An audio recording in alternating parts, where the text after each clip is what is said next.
속죄일의 비밀, 염소와 피 그리고 거룩함의 연결. 하브루타 학습법을 기독교 교육에 적용하여 질문과 대답의 형식으로 구성하였습니다. 질문자와 대답자 역할을 번갈아 맡으며 대화를 통해 성경의 깊은 의미를 발견해 봅시다. 하은아, 오늘은 레위기 16장에서 22장에 대해 이야기해보자.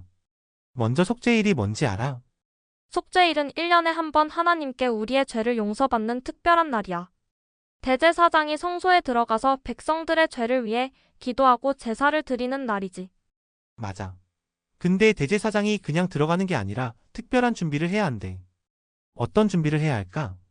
대제사장은 먼저 깨끗한 흰 옷으로 갈아입고 자기 자신을 위해서도 제물을 바쳐야 해. 그리고 2마리의 염소를 준비하는데 하나는 제사용이고 다른 하나는 아사셀이라고 부르는 염소야. 맞아. 그런데 아사셀 염소는 어떻게 되는 거야? 아사셀 염소는 정말 신기해. 대제사장이 그 염소 머리에 손을 얹고 백성들의 모든 죄를 고백한 다음 그 염소를 광야로 보내버려. 그러면 그 염소가 백성들의 죄를 멀리 가져가는 거지. 와, 그럼 그 염소는 우리의 죄를 가져가는 예수님처럼 생각할 수 있겠다. 맞아. 선생님이 그렇게 말씀하셨어. 예수님은 우리의 죄를 대신 짊어지셨으니까. 그런데 궁금한 게 있어. 레위기에서 계속 피가 중요하다고 하는데 왜 그런 거야? 레위기 17장 11절에서 생명은 피에 있음이라고 했어. 하나님께서는 생명이 있는 피를 통해서만 죄를 용서받을 수 있다고 하셨어. 그래서 예수님도 우리를 위해 피를 흘리신 거야. 아, 그렇구나. 그럼 레위기에서 말하는 거룩한 생활은 뭘까? 거룩한 생활은 하나님이 원하시는 방식으로 살아가는 거야. 레위기 19장에는 이웃을 사랑하라는 말씀도 나오고 부모님을 공경하고 가난한 사람들을 도와주라는 말씀이 있어. 그럼 우리가 거룩하게 살아야 하는 이유는 뭘까? 레위기 19장 2절에 보면 나 여호와 너희 하나님이 거룩하니 너희도 거룩하라고 하셨어. 하나님이 거룩하시니까 우리도 하나님을 닮아 거룩하게 살아야 한다는 거지. 아, 그렇구나. 그런데 제사장들은 왜 더 엄격한 규칙을 지켜야 했을까? 제사장들은 하나님과 백성들 사이에서 중요한 일을 했기 때문이야. 레위기 21장에 보면 제사장들은 일반 백성보다 더 조심해야 했고 결혼도 특별한 규칙이 있었어. 맞아. 특히 대제사장은 더 엄격했지. 하나님과 더 가까이 있는 사람들이니까 더 깨끗하고 거룩해야 했던 것 같아. 그런데 제물에도 규칙이 있었다고 들었는데 그건 왜였을까? 레위기 22장에 보면 하나님께 드리는 제물은 흠이 없고 완전해야 한다고 했어. 왜냐하면 하나님은 최고로 완벽하신 분이시니까 그분께 드리는 것도 최고여야 한다는 뜻이야. 그럼 이건 예수님과도 연결되는 거야? 예수님도 흠 없는 제물이셨다고 배웠는데. 맞아. 예수님은 죄가 없으신 완전한 분이셨고 자신을 흠 없는 어린 양처럼 우리를 위한 제물로 드리셨어.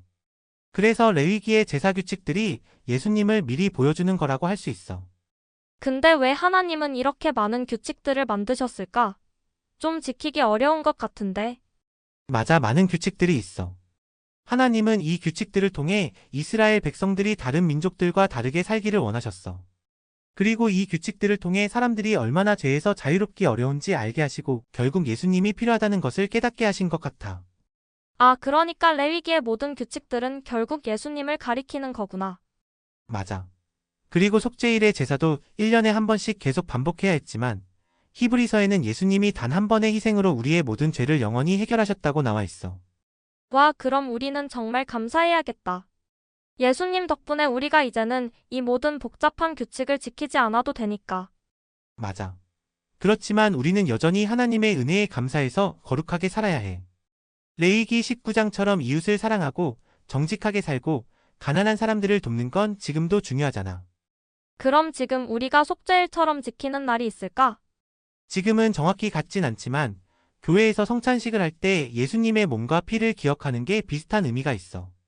예수님이 우리를 위해 자신을 제물로 드리신 것을 기억하는 거지. 아, 그렇구나.